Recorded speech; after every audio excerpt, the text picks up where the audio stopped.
Hi guys, so today we're doing a quick video on carbs and how carbs fit into our diet and how we can debunk some of the myths surrounding them. So depending on where you're reading at the moment, you've probably heard that carbs are really the worst thing in the world since, Trump, which is really unfair to carbs, to be fair. They're a really, really good source of our body's energy, of being able to keep us feeling motivated and just getting us through the day, really. They also taste great. That's the other big win of carbs. Who doesn't like the taste of a nice high carb meal? An awful lot of the diet myths at the moment really do surround carbs, that carbs are the thing that make people fat. They are the thing that if you want to lose weight, you have to cut out of your diet. Now, this isn't true. If you want to lose weight, the only thing that you need to do is to create a calorie deficit. You don't need to cut out carbs.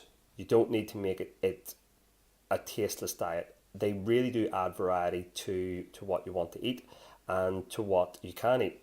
Carbs will not inherently make you overweight or will not inherently make you gain weight.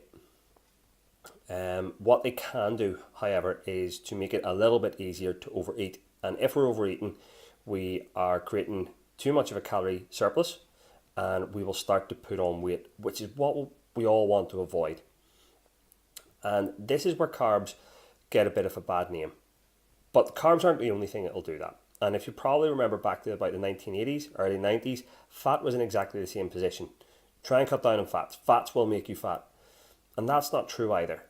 It comes down to a balance between all of them. And carbs are the current whipping boy for the nutritional world. And it's a pity.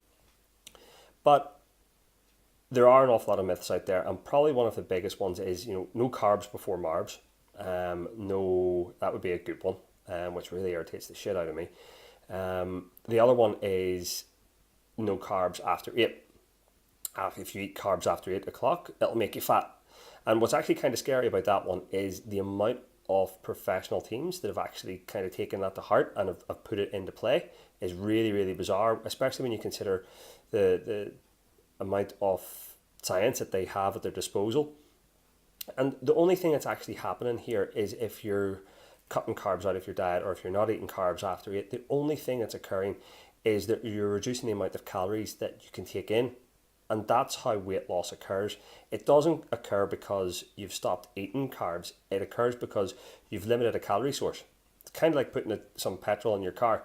You're not going to put half a tank in and expect to go as far as you would on a full tank. Same thing. So it's important that we don't cut them out. It's important that we keep them in order to be able to feel energized, to actually have the energy to get through the day and to feel healthy. But it's also important that we do realize that they can create problems. Now, where can they create problems? Well, sugar is another big issue, like sugar-free farm and things like this. Again, it gets a really bad reputation. Sugar does taste good. Who doesn't like a bit of chocolate cake? But it can create a problem, and where this problem occurs is that for certain people, if you have a sugary snack, it can create a binge. It can create a trigger where you just want more and more and more. Now, I have that problem. If you give me pizza, you better only give me half a size of pizza because I will eat the entire thing. But that's not a carb, that's a pizza. Sugar has the same impact, but the important thing is the differentiation. It's certain food groups that will do that for certain people. What happens to trigger you into wanting to eat more and more and more isn't necessarily going to be the trigger what's going to make me want to eat more and more and more. But if you can identify an area where there's a food group that makes you want to eat more and more foods, which is commonly for an awful lot of people, sugar. You have one bar of chocolate and all of a sudden you want to have more and more. The really good way of being able to get around that would be, or a really good trick to get around it, is try and make a bit of an event of it.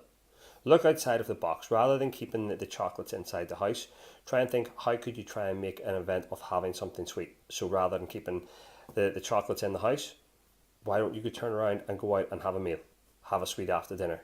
Or, if you like ice cream, for example, why not make a Sunday thing of it? Making an event where you go out and you have an ice cream at a local parlour, somewhere that you like, and enjoy it, rather than getting preoccupied by, I can't have it. You can have foods that you enjoy.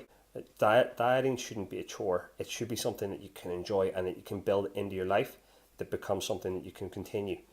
It's when we do that that we become really successful in dieting and that we can keep the results that we get. But it's only when we do that that we can actually manage it. So hopefully that gives us a bit of an answer about carbs, why they're not the worst thing in the world, and how we can use to keep them in a diet to be able to enjoy it and also keep our energy levels up. So until next email, see you later. Bye.